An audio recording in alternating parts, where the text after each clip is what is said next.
আলোচ্য বিষয় হলো যে ফেনল এবং ফেনলিক কম্পাউন্ডগুলো যে আম্লিক যৌগ, সে আম্লিক যৌগগুলোর অম্লধর্মিতার অর্ডারটা আলোচনা করা হবে, অর্থাৎ acidity order of different phenolic compounds.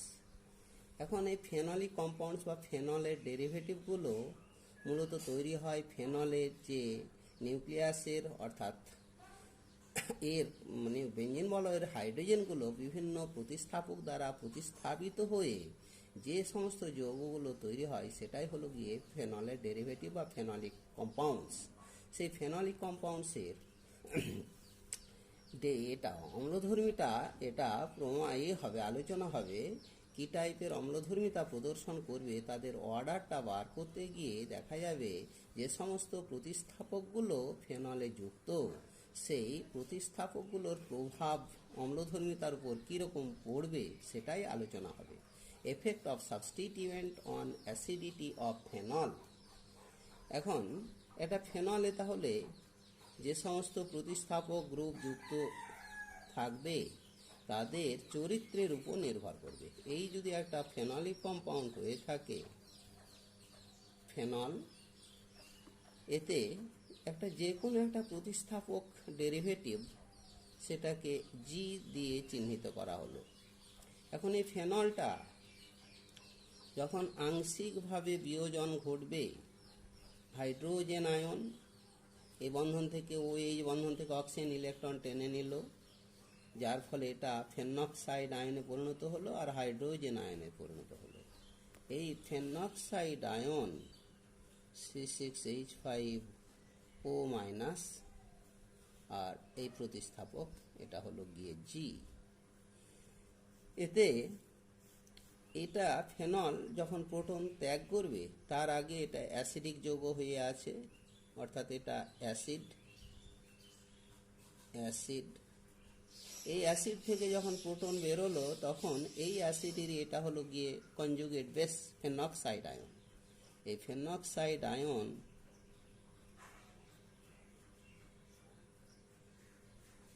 এটা হচ্ছে গিয়ে কনজুগেট বেস, এই অ্যাসিডের অনুবন্ধী ক্ষারক কনজুগেট বেস। এখন বেসটা যত বেশি স্টেবল হবে তত এই ফরওয়ার্ড প্রসেসটি তত বেশি ঘটবে। এক কথায় বেশি বেশি করে বিয়োজন হবে আর সেই সঙ্গে বেশি হাইড্রোজেন আয়ন উৎপন্ন করবে, তখন এই ফেনলিক কম্পাউন্ডার অ্যাসিডিটি মানে বেশি হবে। আর যদি দেখা যায় যে এই কনজুগেট বেসটি ফেনলের তুলনায় অস্থায়ী, আর এই অস্থায়ী বা স্থায়িত্ব বা অস্থায়িত্ব নির্ভর করে পুরোপুরি এই জি যে প্রতিস্থাপকটা রয়েছে, জি যে গ্রুপটা রয়েছে তার চরিত্রের উপর নির্ভর করে। এখন যদি এটা আবার আনস্টেবল হয় তাহলে ব্যাকওয়ার্ড প্রসেসটাই বেশি ঘটবে, অর্থাৎ যে পরিমাণ ফেনল বিয়োজিত হয়ে হাইড্রোজেন আয়ন তৈরি হয়েছিল সেই হাইড্রোজেন আয়ন অবশ্যই এই কনজুগেট বেসের সঙ্গে যুক্ত হয়ে বিপরীত প্রক্রিয়ার মাধ্যমে ব্যাকওয়ার্ড প্রসেসের মাধ্যমে আবার অবিয়োজিত ফেনলিক কম্পাউন্ডটি তৈরি হবে। এক কথায় হাইড্রোজেন আয়নের সংখ্যাটা কমে যাবে, ফেনলের অম্লত্ব কমে যাবে। তাহলে পুরো নির্ভর করছে এই যে প্রতিস্থাপক রয়েছে সেই জি এর চরিত্রের উপরে। এখন যদি জি এই গ্রুপটা ইফ জি এই গ্রুপটা যদি ইলেকট্রন উইথড্রয়িং গ্রুপ হয়, electron withdrawing group, electron withdrawing group বলতে গিয়ে যাদের মধ্যে ইলেকট্রন টেনে নেয় দুটো এফেক্টের মাধ্যমে, একটা মাইনাস আই এফেক্ট ঋণাত্মক আবেশ ক্রিয়া, আর একটা হলো গিয়ে minus R effect resonance effect, minus R ঋণাত্মক রেজোন্যান্স ক্রিয়া বা মেসোমেরিক এফেক্ট। তাহলে সেটা হলো having minus I effect or minus R effect.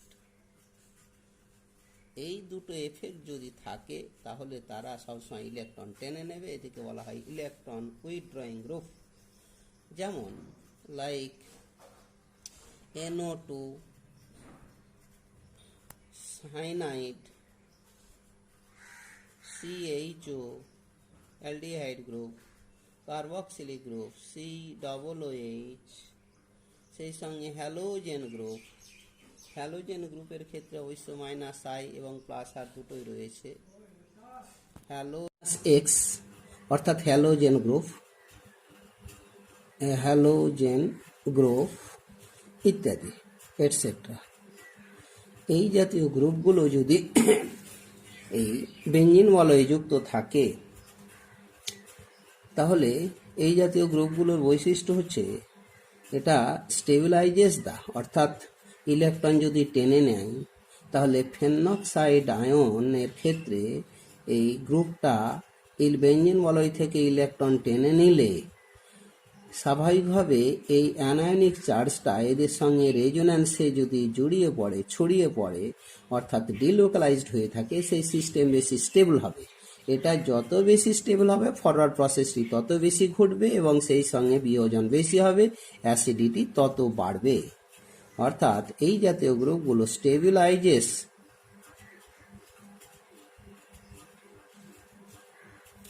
The phenoxide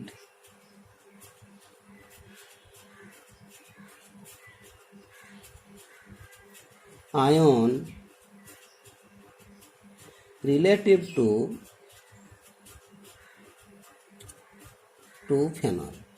ফেনলের থেকে ফেনক্সাইড আয়নটা বেশি স্টেবল। কি কারণে stable? By ডিসপারসাল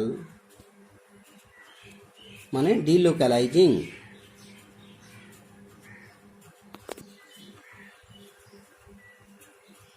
the negative charge. ওই নেগেটিভ চার্জটাকে ডিলোকালাইজ করে দেওয়ার ফলে ফেনক্সাইড আয়নটা বেশি স্টেবল হয়ে যায়। এবারে এটা বেশি ডিলোকালাইজটা ঘটবে তখনই যদি এই গ্রুপটা OH গ্রুপের রেসপেক্টে অর্থ বা প্যারা পজিশনে যুক্ত থাকে, তবেই ডিলোকালাইজেশনের মাধ্যমে অ্যানায়নিক চার্জটা বেঞ্জিন বলয়ে ছড়িয়ে পড়বে, ফিনাইল গ্রুপের মধ্যে ছড়িয়ে পড়বে। ইট ইজ মোর এফেক্টিভ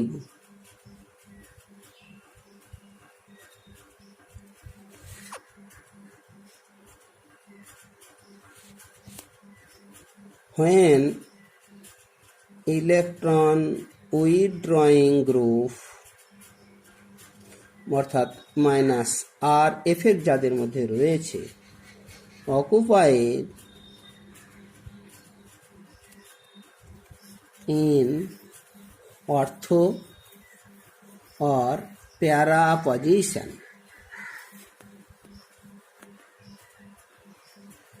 তারা যদি অর্থ এবং প্যারা পজিশনে যুক্ত থাকে, তবেই ডিলোকালাইজেশনের ফলে নেগেটিভ চার্জটা বেঞ্জিন বলয়ে ছড়িয়ে পড়বে with respect to OH group. OH গ্রুপের রেসপেক্টে ওটা ছড়িয়ে পড়বে।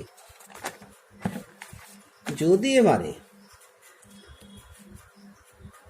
যে এটা জি গ্রুপটা, এই প্রতিস্থাপকটা জিটা ইলেকট্রন ডোনেটিং গ্রুপ হয়, ইলেকট্রন ডোনেটিং গ্রুপ, এটা যদি ইলেকট্রন ডোনেটিং গ্রুপ হয়, অর্থাৎ donating means electron releasing group, এক কথায় electron releasing group. Electron releasing group having +I or +R effect, অর্থাৎ যারা ইলেকট্রন বেঞ্জিন বলয়ে পুশ করবে, ঠেলে দেবে, বেঞ্জিন বলয়টাকে ইলেকট্রন সমৃদ্ধ করে দেবে, সেই জাতীয় যে সমস্ত গ্রুপ রয়েছে, লাইক সেই গ্রুপগুলো হলো -R অর্থাৎ অ্যালকিল গ্রুপ, অ্যালকক্সাইড গ্রুপ, অর্থাৎ OR গ্রুপ, তারপরে OCOR এই group, OH group, hydroxyl group, NH2 group বা NHR গ্রুপ অথবা R2 গ্রুপ এটসেট্রা। এই জাতীয় গ্রুপগুলো যদি থাকে, এরা ইলেকট্রন বেঞ্জিন বলয়ে পাঠিয়ে দিয়ে ফেনক্সাইড আয়নটাকে ডিস্টেবিলাইজ করে দেবে, অস্থায়ী করে তুলবে। ডিস্টেবিলাইজেস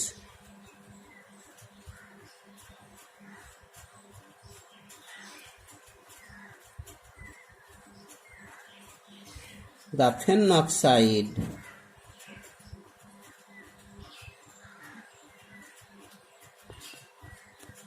ion relative to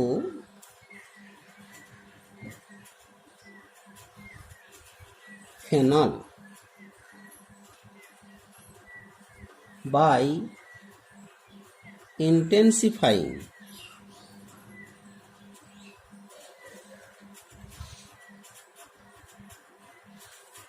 or increasing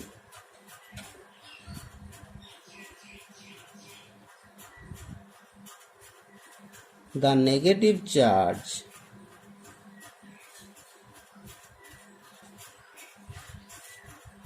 অর্থাৎ এরা নেগেটিভ চার্জের পরিমাণটা বাড়িয়ে দেবে। আমরা জানি স্বাভাবিকভাবে অ্যানায়নের অ্যানায়নিক চার্জ যত বাড়বে সিস্টেম তত বেশি আনস্টেবল হবে, আর অ্যানায়নের অ্যানায়নিক চার্জ যত কমবে সিস্টেম তত বেশি স্টেবল হবে। যেহেতু ইলেকট্রন ডেনসিটি বেড়ে গেল, ফলে ফেনক্সাইড আয়নটি তুলনামূলকভাবে ফেনলের তুলনায় আনস্টেবল হলো, ফলে ব্যাকওয়ার্ড প্রসেসটি ঘটলো, অর্থাৎ বিয়োজনটা কমে গেল, অ্যাসিডিটি কমে গেল বা কমে যায়।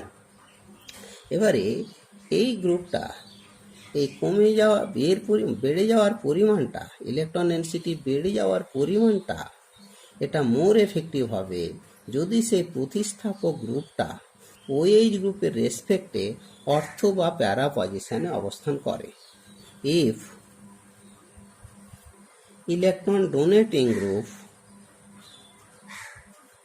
occupies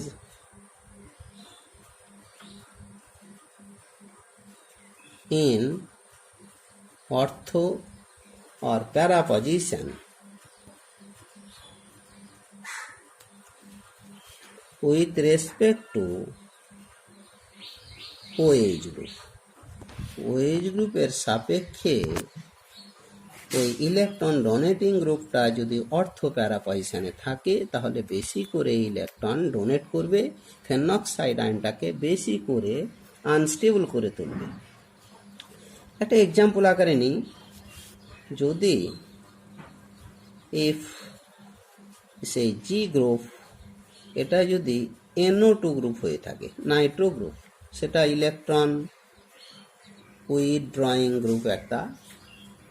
এই গ্রুপটা বেঞ্জিন বলয়ে থাকলে অর্থ বা প্যারা পজিশনে, আমরা প্রথমে অর্থ পজিশনেই নিচ্ছি।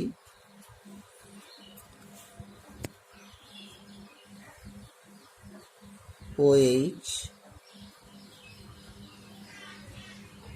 NO2 অর্থ পজিশনে, অর্থাৎ অর্থ নাইট্রোফেনল যৌগটিকে নিলাম। এখন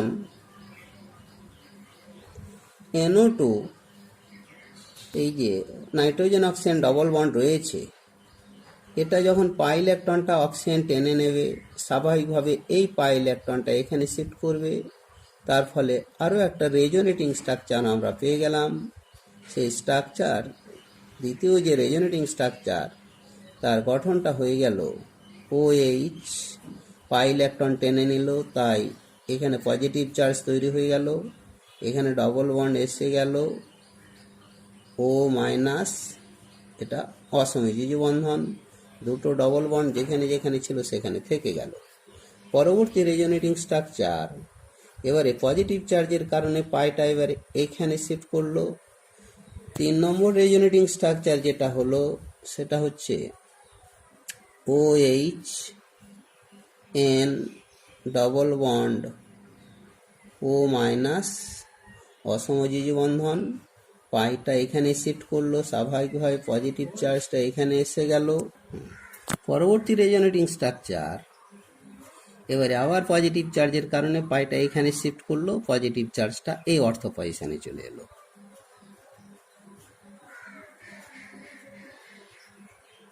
OH double bond N O minus coordinate bond, double বন্ডটা এখানে এসে গেল, এখানে পজিটিভ চার্জটা এখানে, আবার পাইটা এখানে শিফট করলো, এখানে শিফট করলো। পরবর্তী resonating structure OH N double bond O coordinate bond, এবারে পাই পাই পাই। তাহলে 5খানা রেজোনেটিং স্ট্রাকচার এখানে পাওয়া গেল। তার মধ্যে এই যে 3টে রেজোনেটিং স্ট্রাকচারের মধ্যে OH যে কার্বনের সঙ্গে যুক্ত সেখানে পজিটিভ চার্জ, আর এই মাইনাস আর এফেক্টের ফলে, এর যে মাইনাস আর এফেক্টের ফলে তার NO2 রেসপেক্টে এই দুই অর্থ পজিশন এবং প্যারা পজিশনে পজিটিভ চার্জ তৈরি হলো। এই যে একটা অর্থ পজিশনে পজিটিভ চার্জ, এটা প্যারা পজিশনে পজিটিভ চার্জ, এখানে আবার অর্থ পজিশনে পজিটিভ চার্জ। তো OH গ্রুপ যে কার্বনের সঙ্গে যুক্ত সেই কার্বনে যেহেতু পজিটিভ চার্জ তৈরি হয়েছে, ফলে স্বাভাবিকভাবেই এই OH গ্রুপ থেকে ইলেকট্রনটা বেঞ্জিন বলয়ের দিকে শিফট করবে, অর্থাৎ বেঞ্জিন বলয়ের দিকে ছড়িয়ে পড়বে। এক কথায় অক্সিজেনের উপর ইলেকট্রন ঘাটতি বেশি হবে। স্বাভাবিকভাবে OH বন্ধন থেকে ইলেকট্রনটা অক্সিজেনের দিকে সরে এলে হাইড্রোজেনটা সহজেই প্রোটন আকারে বেরোতে পারবে, যার কারণেই এই আর মাইনাস আর এফেক্ট সম্পন্ন গ্রুপ উপস্থিত থাকার ফলে ফেনলের অম্লত্ব বেড়ে যায়। আবার এটাও হতে পারে যখনই এই পাই ইলেকট্রনটা এটা টেনে নিল, বা এই ফিনাইল গ্রুপ এটা যখন আংশিকভাবে বিয়োজিত হয়ে হাইড্রোজেন আয়ন তৈরি হলো, আর তার সঙ্গে যে কনজুগেট যে বেসটা তৈরি হলো, সেই বেসটাতে phenoxide ion N double bond O coordinate bond double bond double bond. এখন ফেনলের যেই কনজুগেট বেসটা আপাতত পাওয়া গেল, কনজুগেট বেস ফেনক্সাইড আয়ন, আবার এই রেজোন্যান্সের ফলে আবার পাইটা এখানে টেনে নিল, এই পাইটা এখানে শিফট করলো, এই অ্যানায়নিক চার্জটা এবারে এখানে শিফট করলো, নিয়ে যে রেজোনেটিং স্ট্রাকচারটি পাওয়া গেল সেটা হলো O ডবল বন্ড O, এখানে double bond N O minus coordinate bond, আর সেই সঙ্গে ডবল বন্ড ডবল বন্ড। তাহলে এই আয়নিক চার্জটা বেঞ্জিন বলয়ে ছড়িয়ে পড়লো। স্বাভাবিকভাবেই এই ডিলোকালাইজেশনের কারণে সিস্টেমটা বেশি স্টেবল হয়ে গেল। তাহলে এই কনজুগেট বেসটা মোর স্টেবল, এটা হলো গিয়ে মোর স্টেবল দেন এই আনডিসোসিয়েটেড ফেনল, এই অ্যাসিডটার তুলনায়। স্বাভাবিকভাবেই এটার ফরওয়ার্ড প্রসেসটা ঘটার ফলে এর ক্ষেত্রে অ্যাসিডিটি বেড়ে গেল। যদি NO2টা আমরা এই অর্থ পজিশনে না নিয়ে প্যারা পজিশনে নিয়ে থাকি, তাহলে সেক্ষেত্রে স্ট্রাকচারটিকে আমি এইভাবে রিপ্রেজেন্ট করছি, NO2 প্যারা নাইট্রোফেনল। প্যারা নাইট্রোফেনল এখানেও যে রেজোনেটিং স্ট্রাকচারগুলো তৈরি হচ্ছে, তাতে পাই ইলেকট্রনটা যখনই অক্সিজেন টেনে নিল, এটা এখানে শিফট করলো, স্বাভাবিকভাবেই এখানে পজিটিভ চার্জ একটা তৈরি হলো, ও ফিনাইল গ্রুপ, তারপরে এখানে N double bond O minus অসমযোজী বন্ধন, এখান থেকে ইলেকট্রন টেনে নিল, তাই অর্থ পজিশনে প্লাস, বাকি ইলেকট্রনগুলো যে যেখানে থাকলো থেকে গেল। পরবর্তী রেজোনেটিং স্ট্রাকচার এবার পাইটা এখানে শিফট করলো, তারপরে রেজোনেটিং স্ট্রাকচারটি হয়ে গেল এই পজিটিভ চার্জ এখানে এসে গেল, এখানে ডবল বন্ড, এখানে ডবল বন্ড, এই double bond N O minus অসমযোজী বন্ধন। এবারে 3টে রেজোনেটিং স্ট্রাকচার, তারপরে আরও 2 মোর রেজোনেটিং স্ট্রাকচার এখানে তৈরি হবে। তাহলে এই যে স্ট্রাকচারগুলো এখানে রেজোনেটিং স্ট্রাকচারগুলো পাওয়া গেল, তাতেও কিন্তু OH গ্রুপ যে কার্বনের সঙ্গে যুক্ত সেখানে কিন্তু পজিটিভ চার্জ এটা তৈরি হলো। পজিটিভ চার্জ তৈরি হওয়ার ফলে OH বন্ধন থেকে আবার ইলেকট্রন টেনে নেবে, ফলে বিয়োজনটা বেশি হবে, অ্যাসিডিটি বেশি হয়ে গেল। তাহলে অর্থ পজিশনে NO2 গ্রুপ যখন যুক্ত ছিল তখন OH গ্রুপ সংলগ্ন কার্বনের উপর পজিটিভ চার্জ তৈরি হলো। আবার প্যারা পজিশনে যখন NO2 যুক্ত হলো সেক্ষেত্রেও OH যে কার্বনের সঙ্গে যুক্ত সেখানেও পজিটিভ চার্জ তৈরি হলো। তো সেই হিসেবেতে এই OH গ্রুপ থেকে ইলেকট্রনটা অক্সিজেনের দিকে সরে যাওয়ার ফলে হাইড্রোজেনটা খুব সহজেই প্রোটন আকারে বেরোতে পারবে, যার কারণেই এদের অ্যাসিডিটি বেশি হয়ে গেল। তাহলে যে কোনো ইলেকট্রন উইথড্রয়িং গ্রুপ OH এর রেসপেক্টে অর্থ বা প্যারা পজিশনে যুক্ত থাকলেই অম্লত্ব বেশি হয়ে যাচ্ছে। এরপরে যদি এবারে আমরা একটা ইলেকট্রন ডোনেটিং গ্রুপ নিয়ে আলোচনা করি, এফ জি, এটা যদি একটা ইলেকট্রন ডোনেটিং গ্রুপ হয়, যেমন একটা NH2 অ্যামিনো গ্রুপ নিলাম, এই অ্যামিনো গ্রুপ সেটা হচ্ছে ইলেকট্রন রিলিজিং গ্রুপ বা ডোনেটিং গ্রুপ। এইটার ক্ষেত্রে আবার সে একইভাবে আমি একটা ফেনলে অর্থ পজিশনেই দেওয়া হলো NH2 গ্রুপটি, এই ফেনল NH2 গ্রুপ অর্থ পজিশনে রাখা হলো। এক্ষেত্রেও ঠিক একইভাবে এর যে একটা এই প্লাস আর এফেক্ট রয়েছে, সেই প্লাস আর এফেক্টের প্রভাবে তার দরুন যে রেজোন্যান্সটা ঘটছে, সেই রেজোন্যান্স ক্রিয়ার ফলে পাই ইলেকট্রনটা আবার টেনে নিল, এই ইলেকট্রন পেয়ারটা এখানে শিফট করলো। দ্বিতীয় রেজোনেটিং স্ট্রাকচার যেটা হলো সেটা হচ্ছে OH, এখানে minus, double bond NH2 plus, বাকি এখানে ডবল বন্ড রয়ে গেছে, এখানে ডবল বন্ড রয়ে গেছে। পরপর আরও 3 মোর রেজোনেটিং স্ট্রাকচার তৈরি হবে,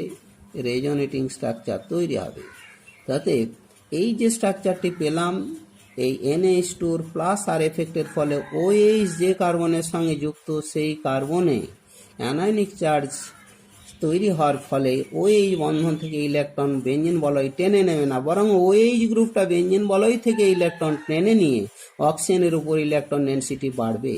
অক্সিজেনের উপর ইলেকট্রন ডেনসিটি যত বৃদ্ধি পাবে তত OH বন্ধন থেকে ইলেকট্রন জোড়কে অক্সিজেন টেনে নেবে না, বরং OH বন্ধনের মধ্যে ইলেকট্রন ডেনসিটি বেড়ে যাবে।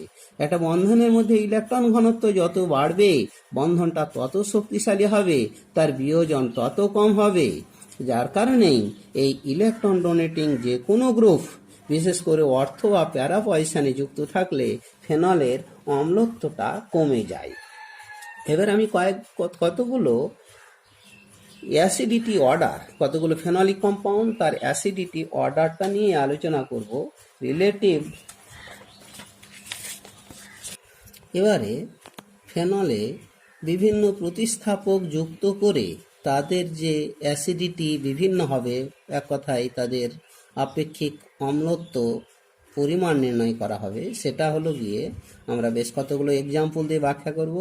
Relative acidity of different substituted phenol, বিভিন্ন প্রতিস্থাপিত ফেনলিক যৌগগুলোর মধ্যে আপেক্ষিক অম্লত্বের তীব্রতা। আমি প্রথমে একটা NO2 গ্রুপ নিলাম, 1 নম্বর এক্সাম্পল আকারে ফেনলে OH প্যারা পজিশনে যদি NO2 গ্রুপটা নেওয়া হয়, অর্থাৎ প্যারা নাইট্রোফেনল, তারপরেই অর্থ পজিশনে NO2 নেওয়া হলো, OH NO2, পরবর্তীতে মেটা পজিশনে NO2 গ্রুপ, আর তারপরেই শুধুমাত্র ফেনলটিকে রাখা হলো। তাহলে ফেনলের সঙ্গে এই যে বিভিন্ন নাইট্রোফেনল যে যৌগগুলো রয়েছে তাদের অম্লত্বের যে ক্রমটা, সেটা আমরা যদি বার করি তাহলে সেক্ষেত্রে তার ক্রমটা কি হবে। আমরা জানি এই NO2 এটার ক্ষেত্রে মাইনাস আর এফেক্ট রয়েছে। মাইনাস আর এফেক্টের ফলে দুই অর্থ পজিশনে প্লাস প্লাস আর প্যারা পজিশনে প্লাস। এক্ষেত্রেও দুই অর্থ পজিশনে প্লাস প্যারা পজিশনে প্লাস, এর দুই অর্থতে প্লাস প্যারাতে প্লাস, আর এখানে তো সেই গ্রুপ নেই। এখন এই অর্থোনাইট্রোফেনল এটাকে আবার আমি সেপারেট লিখি আলাদাভাবে।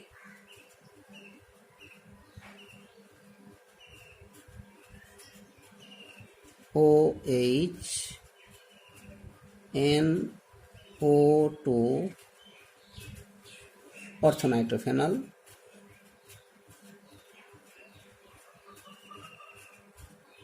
ফেনল। এই অর্থোনাইট্রোফেনলের এই যে হাইড্রোজেনের উপর যথেষ্ট পরিমাণে আংশিক পজিটিভ চার্জ তৈরি হবে, তার কারণ অক্সিজেনের উপরে যেহেতু তড়িৎ ঋণাত্মকতা বেশি, OH থেকে ইলেকট্রন টেনে নেওয়ার ফলে হাইড্রোজেন প্রান্তে আংশিক পজিটিভ চার্জ। আর এখানে নাইট্রোজেন অক্সিজেন যে ডবল বন্ড রয়েছে, অক্সিজেনের তড়িৎ ঋণাত্মকতার বেশি হওয়ার কারণে পাই বন্ধন থেকে অনেকটা ইলেকট্রন টেনে নিয়ে আংশিক নেগেটিভ চার্জ। এই হাইড্রোজেনের উপর পজিটিভ চার্জ আর অক্সিজেনের উপর নেগেটিভ চার্জের প্রভাবে এখানে একটা শক্তিশালী ইন্ট্রামলিকুলার হাইড্রোজেন বন্ধন তৈরি হয়। Intramolecular hydrogen bond, intramolecular hydrogen bond এখানে তৈরি হয়। ফলে এখানে যেহেতু এই ইন্ট্রামলিকুলার হাইড্রোজেন বন্ধন তৈরি হয়ে যাচ্ছে, স্বাভাবিকভাবেই এই হাইড্রোজেনটা কিন্তু সহজেই এই বন্ধনটার বিভাজন ঘটবে না, অর্থাৎ আয়ন আকারে বেরোতে বাধাপ্রাপ্ত হবে। সুতরাং স্বাভাবিক নিয়মে যে পরিমাণে এখানে ইলেকট্রনের উপর যে এই কার্বনের উপর যে পজিটিভ চার্জ তৈরি হয়েছিল, পজিটিভ চার্জের কারণে যে পরিমাণে বিয়োজনটা হওয়া উচিত ছিল সেই পরিমাণে বিয়োজনটা হবে না। এই হাইড্রোজেন বন্ধন গঠনের ফলে বিয়োজনটা কিছুটা বাধাপ্রাপ্ত হচ্ছে। ফলে অর্থোনাইট্রোফেনল আর প্যারানাইট্রোফেনলের ক্ষেত্রে দুটোর ক্ষেত্রে OH গ্রুপ যে কার্বনের সঙ্গে যুক্ত, সেই কার্বনে কিন্তু দুটোর ক্ষেত্রেই পজিটিভ চার্জ তৈরি হচ্ছে, অর্থাৎ মাইনাস আর এর প্রভাবটা একইভাবে পড়ছে। কিন্তু এই অর্থোনাইট্রোফেনলে ইন্ট্রামলিকুলার হাইড্রোজেন বন্ধন গঠনের কারণে এর অম্লত্ব কিছুটা কমে গেল, তার তুলনায় বরং প্যারানাইট্রোফেনলের অম্লত্ব বেশি হলো। তাহলে এটা হলো গিয়ে আপাতত প্যারানাইট্রোফেনলের অম্লত্ব বেশি অর্থ থেকে। পরবর্তীতে মেটানাইট্রোফেনলের ক্ষেত্রে যেহেতু OH গ্রুপ যে কার্বনের সঙ্গে যুক্ত, সেখানে কোনো পজিটিভ চার্জ তৈরি হচ্ছে না, অর্থাৎ মাইনাস আর এফেক্টের কোনো প্রভাব পড়ছে না, বরং NO2 আবার একটা মাইনাস আই এফেক্ট রয়েছে, ঋণাত্মক আবেশ ক্রিয়া রয়েছে। এই ঋণাত্মক আবেশ ক্রিয়ার ফলে কিছুটা তো বেঞ্জিন বলয় থেকে ইলেকট্রন টেনে নিল, ফলে এই কার্বনের উপর তো কিছুটা ইলেকট্রন ঘনত্ব কমলো। সুতরাং ইলেকট্রন ঘনত্ব কিছুটা কমে যাওয়ার ফলে এর কিন্তু অম্লত্ব এই অর্থ থেকেও কমে গেল, অর্থোনাইট্রোফেনল থেকে কমে গেল। এবারে যদি ফেনলের সঙ্গে তুলনা করি, তাহলে ফেনলে তো সেইরকম কোনো মাইনাস আই এফেক্ট সম্পন্ন গ্রুপ নেই, সুতরাং এর তুলনায় আবার মেটানাইট্রোফেনলের অম্লত্ব বেশি হয়ে গেল। তাহলে আপাতত নাইট্রোফেনলগুলোর অম্লত্বের ক্রমটা হলো সবচাইতে বেশি প্যারা পজিশনেরটা, তারপরে অর্থোনাইট্রোফেনল, তারপরে মেটানাইট্রোফেনল, আর সবচাইতে কম হলো গিয়ে ফেনলের ক্ষেত্রে। আমরা দ্বিতীয় এক্সাম্পলটা যদি নিয়ে থাকি, প্রতিস্থাপকটাকে দিয়ে দিলাম মিথাইল গ্রুপ, আবার OH, বেশ, তারপরে আগে স্ট্রাকচারগুলো এঁকে নিই। OH,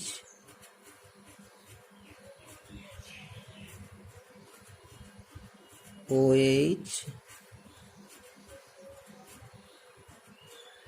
OH, এবারে ব্যঞ্জন বলয় করে নিলাম এখানে, বেশ, সব ক্ষেত্রে। এবারে মিথাইল গ্রুপটা যেহেতু electron donating group, plus I effect রয়েছে, আবার হাইপার কনজুগেট এফেক্ট রয়েছে, ফলে তারা ইলেকট্রন পুশ করবে ব্যঞ্জন বলয়ের দিকে। এক কথায় ব্যঞ্জন বলয় ইলেকট্রন সমৃদ্ধ হবে।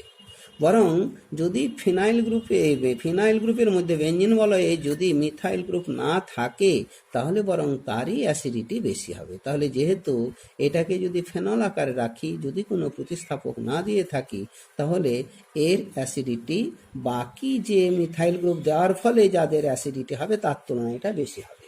এবারে মিথাইল গ্রুপগুলো এবারে এটার ক্ষেত্রে হয়তো প্রথমে মেটা পজিশনে মিথাইল দেওয়া হলো, তারপরেরটার ক্ষেত্রে প্যারা পজিশনে মিথাইল দেওয়া হলো, আর তারপরে হলো গিয়ে অর্থ পজিশনে মিথাইল দেওয়া হলো। এবারে দেখা যায় যে মিথাইল গ্রুপের একটা হলো গিয়ে প্লাস আই এফেক্ট আর সেই সঙ্গে হাইপার কনজুগেট এফেক্ট। তাহলে প্লাস আই এফেক্ট আর সেই সঙ্গে হাইপার কনজুগেটিভ এফেক্ট। তাহলে এই হাইপার কনজুগেটিভ এফেক্টের ফলে দুই অর্থ পজিশনে, এটা ইলেকট্রন ডোনেটিং গ্রুপ, দুই অর্থ পজিশনে অ্যানায়নিক চার্জ, প্যারা পজিশনে অ্যানায়নিক চার্জ। এর দুই অর্থতে অ্যানায়নিক চার্জ, প্যারাতে অ্যানায়নিক চার্জ। এক্ষেত্রেও দুই অর্থতে অ্যানায়নিক চার্জ আর প্যারাতে অ্যানায়নিক চার্জ। তাহলে OH গ্রুপ যে কার্বনের সঙ্গে যুক্ত সেখানে যদি অ্যানায়নিক চার্জ থাকে তাহলে তো স্বাভাবিকভাবেই অ্যাসিডিটি অনেকটাই কমে যাবে।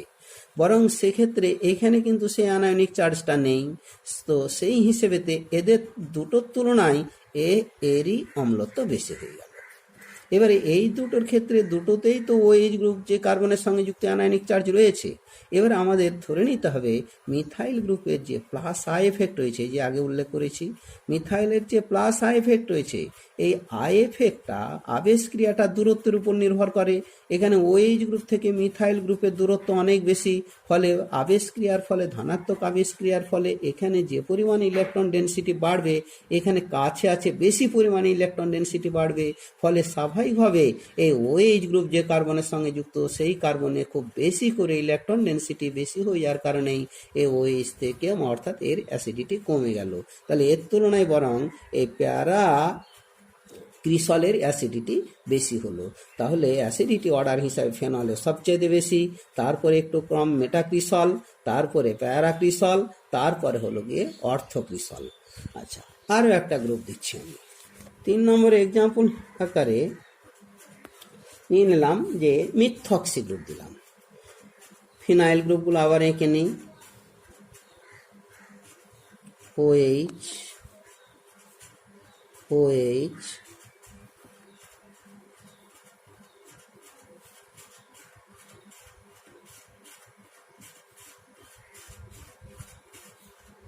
OH।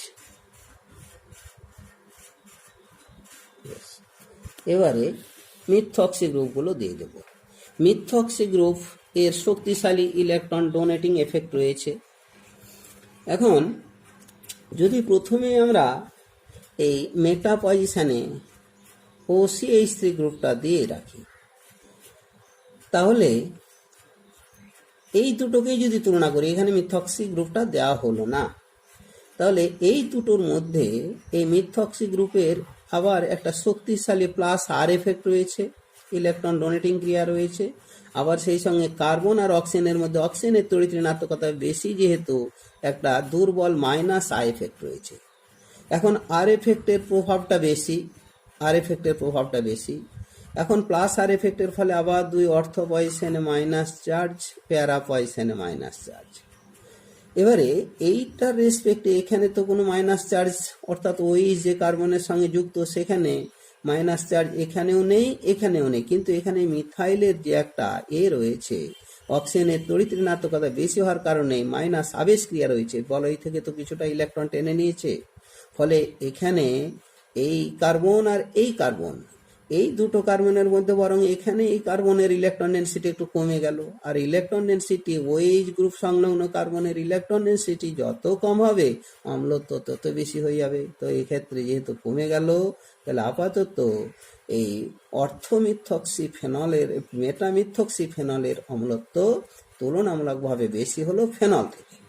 বাকি যে দুটো যৌগ রয়েছে তাতে এবারে OCH মিথক্সি গ্রুপটা এর অর্থ পজিশনে দেওয়া হলো, আর এখানে প্যারা পজিশনে দেওয়া হলো। আবার ঠিক একইভাবে এর প্লাস আর এফেক্টের ফলে দুই অর্থ পজিশনে মাইনাস চার্জ, প্যারা পজিশনে মাইনাস চার্জ, অর্থ পজিশন মাইনাস, প্যারা পজিশনে মাইনাস। তাহলে দুটো কার্বনের ক্ষেত্রেই OH সংলগ্ন দুটো কার্বনেই মাইনাস চার্জ তৈরি হয়ে গেল। তাহলে মাইনাস চার্জের প্রভাবটা একইভাবে পড়লো, কিন্তু এদের ক্ষেত্রে যে আবার সে একটা মাইনাস আর এফেক্ট রয়েছে, সেই মাইনাস আর এফেক্ট, এই মাইনাস আই এফেক্ট রয়েছে। এই মাইনাস আই এফেক্টটা যেহেতু এটা কাছে আছে, বেশি করে ইলেকট্রনটা টেনে নিচ্ছে। ইলেকট্রন কাছে থাকলে ডোনেট করলে যেমন বেশি ডোনেট করবে, টেনে নিলেও কিন্তু তত বেশি করে টেনে নেবে। তো স্বাভাবিকভাবেই এরা তাও এই প্লাস আর এফেক্টের ফলে ইলেকট্রন ডেনসিটি ফেনল থেকে বেশি হলো, ফলে ফেনলের অম্লত্বটা এদের তুলনায় বেশি হলো। আর এই দুটোর মধ্যে এবার দেখা যায় যে মাইনাস আই এফেক্টের ফলে কাছ থেকে বেশি ইলেকট্রন টেনে নিয়েছে, ফলে ইলেকট্রন ডেনসিটি এখানে একটু কম, তুলনামূলকভাবে এখানেই বেশি। তাই এই দুটোর মধ্যে অম্লত্বটা হলো এর বেশি, এর কম হয়ে গেল। আর এখানে তো মাইনাস এই প্লাস আর এর কোনো প্রভাব পড়েনি, এখানে তো মাইনাস চার্জ জমেনি, বরং মাইনাস আই এফেক্টের ফলে এখানে সবচাইতে বেশি ইলেকট্রন ডেনসিটি কমে যাওয়ার কারণেই এর অ্যাসিডিটি সবচাইতে বেশি। তারপরেই হলো গিয়ে ফেনল, তারপরে অর্থমিথক্সিফেনল, তারপরে প্যারামিথক্সিফেনল। আচ্ছা, আরও একটা আমি প্রতিস্থাপক নিলাম, হ্যালাইডগুলোর মধ্যে যে কোনো একটা নিচ্ছি, ক্লোরিন নিচ্ছি। আবার 4টি যৌগ নিলাম, OH, OH,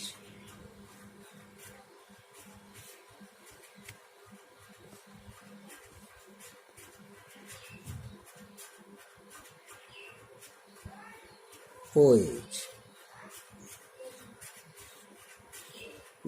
এবারে ক্লোরিন যদি নিয়ে থাকি, ক্লোরিনের দুটো এফেক্ট আছে। এই ক্লোরিনের এক্ষেত্রে দুটো এফেক্ট, একটা হলো গিয়ে মাইনাস আই এফেক্ট আর একটা হলো প্লাস আর এফেক্ট। তো মাইনাস আই এফেক্ট বেশি।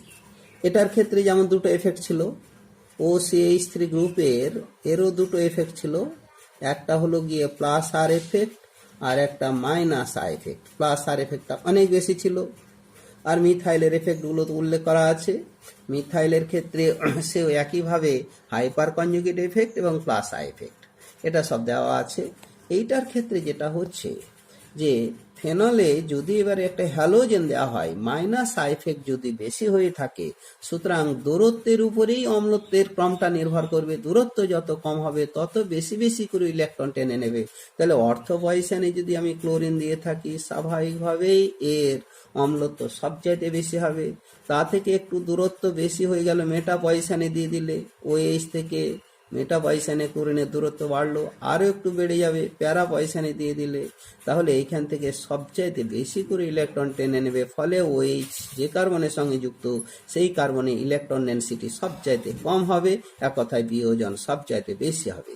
তাহলে অর্থক্লোরোফেনলের অম্লত্ব সবচাইতে বেশি, তারপরে হলো মেটাক্লোরোফেনল, তারপরে হলো প্যারাক্লোরোফেনল। আর এখানে তো ইলেকট্রন টেনে নেওয়ার কিছু নেই, স্বাভাবিকভাবে এর অম্লত্ব সবচাইতে কম হলো। আর এদের যে প্লাস আর এফেক্টের যেটা প্রভাব রয়েছে, সেই প্লাস আর এফেক্টের ফলে দুই অর্থ পয়সানে মাইনাস হবে, প্যারা পয়সানে মাইনাস হবে। এও দুটো অর্থ পয়সানে মাইনাস, প্যারা পয়সানে মাইনাস, এও দুটো অর্থ পয়সানে মাইনাস, প্যারা পয়সানে মাইনাস। কিন্তু যেহেতু মাইনাস আই এফেক্টের মানটা প্লাস আর থেকে বেশি, সেই হিসাবে দূরত্বটাই এক্ষেত্রে একমাত্র ফ্যাক্টর হয়ে দাঁড়ালো আর কি। আচ্ছা, পরে আরো একটা গ্রুপ নিচ্ছি, যেটা হচ্ছে গিয়ে একটি গ্রুপ বা এবার একাধিক এক গ্রুপ নিচ্ছি আমরা। এ তো বিভিন্ন টাইপের হয়ে গেল। 5 নম্বরে আমরা একাধিক একই জাতীয় বা ভিন্ন জাতীয় গ্রুপ নিচ্ছি। এবার আমরা দেখব OH যে কার্বনের সঙ্গে যুক্ত, সেই কার্বনে যত বেশি বেশি করে পজিটিভ চার্জ তৈরি হবে, তত বেশি বেশি করে বিয়োজন বেশি হবে, অ্যাসিডিটি তত বেশি হবে। তাহলে যদি ফেনলে যদি ইলেকট্রন উইথড্রয়িং গ্রুপ হিসাবে NO2 যেটা আগে নিয়েছিলাম, এবার যদি একাধিক নিয়ে থাকি, অর্থতেও একটা নিলাম, প্যারাতেও নিলাম, আবার আরও একটা অর্থ রয়েছে সেটাতেও নিলাম, তাহলে এইটার মাইনাস আর এফেক্টের ফলে, সবগুলোতেই তো মাইনাস আর এফেক্ট রয়েছে, তাহলে এই মাইনাস আর এফেক্টের ফলে এর দুটো অর্থ পয়সানে প্লাস, অর্থতে প্লাস, প্যারাতে প্লাস, এইটার রেসপেক্টে আবার আর একটা প্লাস, আর একটা প্লাস, আর একটা প্লাস, আবার এইটার ক্ষেত্রে আরো একটা প্লাস, এতে আর একটা প্লাস, এতে আর একটা প্লাস। তাহলে 3 একক করে পজিটিভ চার্জ তৈরি হয়ে গেল। তার মধ্যে OH যে কার্বনের সঙ্গে যুক্ত, যেহেতু সেই কার্বনের 3 একক পজিটিভ চার্জ তৈরি হয়ে যাচ্ছে, ফলে এখানে ইলেকট্রন ডেনসিটি সব চাইতে হ্রাস পেল, কমে গেল, ফলে বিয়োজন সব চাইতে বেশি হলো। কার তুলনায়? যদি আমরা দুটো NO2 দিয়ে থাকি। এবারে দুটো, তাহলে এটা হলো নিলাম আমরা 2,4,6 ট্রাইনাইট্রোফেনল মানে পিক্রিক অ্যাসিড। তাহলে পিক্রিক অ্যাসিডের তুলনায় এবারে যদি 2,4 ডাইনাইট্রোফেনল নিয়ে থাকি, 2,4 ডাইনাইট্রোফেনল, আচ্ছা, অর্থ পয়সানে দিলাম আর প্যারা পয়সানে দিলাম, তাহলে এটার ক্ষেত্রে নিশ্চয় 2 একক পজিটিভ চার্জ তৈরি হবে। 2 একক পজিটিভ চার্জ তৈরি হবে। এখানে 3 একক পজিটিভ চার্জ, এখানে 2 একক পজিটিভ চার্জ, ফলে এটার তুলনায় এর অম্ল তো নিশ্চয়ই বেশি। এবারে যদি আমরা একটা NO2 গ্রুপ নিয়ে থাকি, একটা নিলাম NO2 গ্রুপ OH, বেশ প্যারা পয়সানেই নেওয়া হলো বা অর্থতে নেওয়া হলো। এবারে শুধু একটা 1 একক পজিটিভ চার্জ তৈরি হবে, তাহলে প্যারানাইট্রোফেনল তার থেকে বরং 2,4 ডাইনাইট্রোফেনলের অম্লত্ব বেশি। আচ্ছা, এরপরে এবারে আমি নিচ্ছি, এবারে বিভিন্ন পজিশনের রেসপেক্টে তো আগে আলোচনা হয়েছে, যে নাইট্রো গ্রুপটা বিভিন্ন পজিশনে দিয়ে আমরা আলোচনা করে নিয়েছি। এরপরে অন্য একটা যদি প্রতিস্থাপক দিয়ে থাকি, যদি ক্লোরিন দিয়ে থাকি, এই সবগুলোকে এবার প্যারা পজিশনে একটা নির্দিষ্ট পজিশনে নিচ্ছি। তো প্যারা পজিশনে যদি ক্লোরিনটা নেওয়া হয়, তাহলে ক্লোরিনের এটাও electron withdrawing group, minus I এফেক্টটা বেশি প্লাস আর এর তুলনায়, তাহলে এখান থেকে যে পরিমাণ ইলেকট্রন টানবে এ আরো বেশি টেনে নেবে। এটা হলো স্ট্রং ইলেকট্রন উইথড্রয়িং গ্রুপ, এ মডারেট ইলেকট্রন উইথড্রয়িং গ্রুপ, স্বাভাবিকভাবে এটা থেকে এর অম্লত্ব কমে গেল। তারপরে যদি আমরা শুধুমাত্র ফেনল নিয়ে থাকি, এখানে তো ইলেকট্রন টানার কেউ নেই, সুতরাং এর অম্লত্ব আরো কমলো। তারপরে এবারে ইলেকট্রন ডোনেটিং গ্রুপ দিতে শুরু করা হলো। Electron donating group OH donating group হিসাবে মিথাইল নিলাম, প্যারা পয়সানেই দেওয়া হলো। এই যেহেতু ইলেকট্রন পুশ করছে, বেঞ্জিন বলো এটাকে ইলেকট্রন সমৃদ্ধ করছে, সুতরাং এর এটা অম্লত্বটা তুলনামূলকভাবে ফেনল থেকেও কম হলো। তারপরে যদি এবারে আরো একটা গ্রুপ নেওয়া হলো মিথক্সি গ্রুপ। মিথক্সি গ্রুপের আবার ইলেকট্রন ডোনেটিং পাওয়ারটা আরো বেশি, এর যে একটা প্লাস আর এফেক্ট রয়েছে, এক্ষেত্রে হাইপার কনজুগেট এফেক্ট রয়েছে, কিন্তু এক্ষেত্রে প্লাস আর এফেক্ট রয়েছে, সেটাকে আরন ধরা হলো। এবারে এর হাইপার কনজুগেট এফেক্টের তুলনায় যে পরিমাণ ইলেকট্রন ডেনসিটি বাড়াবে, এটা আরো অনেক বেশি বাড়াবে, ফলে এর অম্লত্ব আরো কমলো। তারপরে আরো একটা গ্রুপ নিলাম, যদি আরো ইলেকট্রন ডোনেটিং পাওয়ারটা বেশি হয়ে থাকে, যেমন এই NH2 নিলাম, NH2, এই NH2 এরও প্লাস আর এফেক্ট রয়েছে। এবার এই R2 মান এটাকে R2 ধরা হলো, এর ইলেকট্রন ডোনেটিং আরো বেশি, অম্লত্ব আরো কমলো। তারপরে প্লাস আর এফেক্ট সম্পন্ন গ্রুপ আর একটা নিচ্ছি, যদি এখানে OH, এখানে NR2 নিচ্ছি, NR2 এর আবার প্লাস আর এফেক্ট মানে R3 ধরা হলো, এর পরিমাণটা আরো বেশি, তাহলে এখানে R3 এর পরিমাণ সবচাইতে বেশি, তারপরে R2 প্লাস, সবই প্লাস R2, তারপরে প্লাস R1। তাহলে যেহেতু এ সবচাইতে বেশি ইলেকট্রন ডোনেট করছে, স্বাভাবিকভাবে এর অম্লত্ব সবচাইতে কম হবে, অর্থাৎ OH গ্রুপ যে কার্বনের সঙ্গে যুক্ত, সেখানে ইলেকট্রন ডেনসিটি সবচাইতে বেশি হবে। এবারে আমরা আরো এক টাইপের নিচ্ছি, এটা 6 নম্বরের, এটা 6, বেশ 6 নম্বরে আরো একটা এক্সাম্পল নিচ্ছি। তাতে দেওয়া হলো যে একটা NO2 নিলাম ইলেকট্রন উইথড্রয়িং, আর দুটো ইলেকট্রন ডোনেটিং গ্রুপ নিলাম, একটা OH আর সেই সঙ্গে আর একটা নিচ্ছি যে এই OH। এবারে ইলেকট্রন ডোনেটিং দুটো গ্রুপ নিলাম মিথাইল, আর ইলেকট্রন উইথড্রয়িং গ্রুপ নিলাম NO2। এক্ষেত্রেও দুটো ওই গ্রুপই নিলাম, কিন্তু পজিশনটা আলাদা করে দেওয়া হলো। এখানেও একটা মিথাইল নিলাম, সেই দুটোই মিথাইল নিলাম, OH এর রেসপেক্টে আমরা দুটো মেটা পজিশনে মিথাইল নিলাম আর প্যারাতে NO2 রয়েছে, আর আগেরটার ক্ষেত্রে দুটো অর্থ পজিশনে মিথাইল নিয়েছি আর প্যারাতে NO2 রয়েছে একই গ্রুপগুলো রয়েছে, শুধু মিথাইল দুটোর পজিশনটা একটু চেঞ্জ করে নেওয়া হলো। আমাদের স্বাভাবিক কারণে মিথাইল থাকলে অম্লত্ব কমায়, আর NO2 ইলেকট্রন উইথড্রয়িং গ্রুপ থাকলে অম্লত্ব বাড়ায়। তাহলে এখানে বরং OH এর নিকটে দুটো ইলেকট্রন ডোনেটিং গ্রুপ রয়েছে যাদের প্লাস আই ইফেক্ট রয়েছে, স্বাভাবিকভাবেই এখানে ইলেকট্রন ডেনসিটি যতটা হবে এইখানে বরং ইলেকট্রন ডেনসিটি অতটা হবে না। এখানে ইলেকট্রন ডেনসিটি বেশি হওয়া উচিত, এখানে ইলেকট্রন ডেনসিটি কম হওয়া উচিত।